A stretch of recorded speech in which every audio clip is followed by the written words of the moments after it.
वहाँ सुधीर नाम का चमार है, और जूते चप्पल पर्स और बेल्ट अच्छे ढंग से अच्छे कटिंग से बनाते हैं। उनका माल बाहर विदेशों में सप्लाई होती है। यही काम सीखने को आगे बढ़ाने के लिए राहुल भैया जी उनका साथ पकड़वाने के लिए हमें बुलाए थे बम्बई। हमने गया वहाँ देखा तो कारोबार तो एक जैसा है, जैसे हम कर रहे हैं, जैसे वो कर रहे हैं, काम एक ही है, लेकिन क्वालिटी ब्रांड अलग अलग।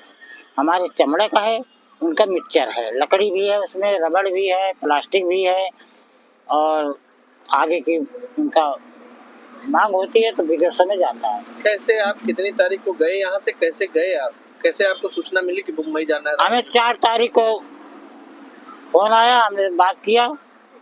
5 तारीख को हम यहाँ से निकले। 5 तारीख को रात में हम पहुँचे लखनऊ। लखनऊ में होटल बुक था, उनका आदमी भी मिले वहाँ पे लखनऊ में, तो हम लोग होटल में रहे। सुबह 7-7:30 बजे की जहाज थी, तो 7:30 बजे हमको लेकर के वो सीधा बम्बई पहुँच गए, और सीधा बम्बई वहीं पहुँचे जहाँ कार्यक्रम था। तो क्या सुधीर ने कैसे बताया कि आप अपना व्यवसाय कैसे बढ़ा सकते हैं? हाँ, उन्होंने बताया, मशीन चलवा के देखा उन्होंने पर्स बनवा करके देखा, जिस तरह का धागे का नमूना कटिंग सिलाई में दिखाए हैं उसी तरह से हमसे भी बनवाया। तो उनके दिमाग में मैं बैठ गया कि सब कुछ एक जैसे है, इनके हाथ में गुण है और ये काम कर लेंगे। राहुल जी मौजूद थे उस समय? हाँ, उस समय मौजूद थे। तो फिर और क्या हुआ फिर? हम लोग काफ़ी लोग, जहाँ उनका कारोबार था सुधीर का, काफ़ी संख्या में इकट्ठा वहाँ थे कमरे के अंदर। हाँ, सारी बातें हुई, हमने सब कुछ करके दिखा दिया, तो सुधीर ने हमको बता दिया, बोल दिया, तत्काल बोला कि ये कामयाब आदमी है, सूखा हुआ है, इसको बताने की जरूरत नहीं है। रामचेत मोची अब रामचेत ब्रांड कैसे बनेंगे, इसकी बात कहाँ से निकली? ये बात हमने पहले भी जब भैया मशीन दिए थे जब भी हमने आवाज उठाई थी, तो भैया जी ने बोला कि अभी तुम जहाँ हो यहीं रहो, कमाते खाते रहो, आपने लड़के को आगे बढ़ाओ तो अपना ब्रांड निकालना।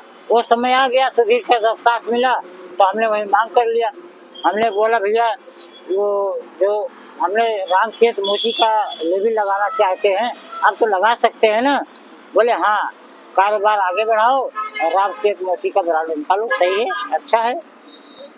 राहुल जी ये आपसे नहीं कहे कि जैसे आप मजबूत हो रहे हैं ऐसे अन्य समाज के लोगों को भी जोड़िए, या वो उनसे मुलाकात करेंगे या उनकी भी मदद करेंगे, कुछ ऐसी कोई बात हुई? हाँ, इस बात को उन्होंने पूछा था कि रामचेत जी काम कैसे संभालते हो।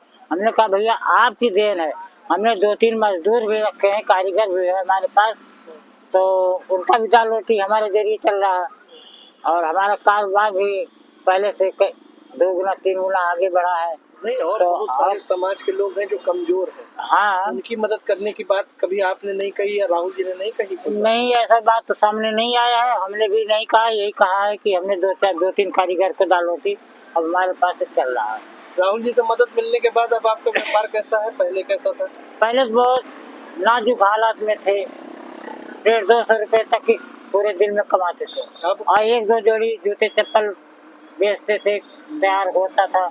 अब आज दिन तो 3 गुना पे हम चल रहे हैं, हजारों रुपए का डेली का इनकम है, और काफी मात्रा में जूता चप्पल हम तैयार करा के रखे, खुद लाभ मिलाप करते हैं। कहाँ जा रहा है आपका माल अभी, यही शहर में? अभी तो हमारा अभी हमारा यही बिक रहा है, आर्डर पे है, बगैर आर्डर का भी है।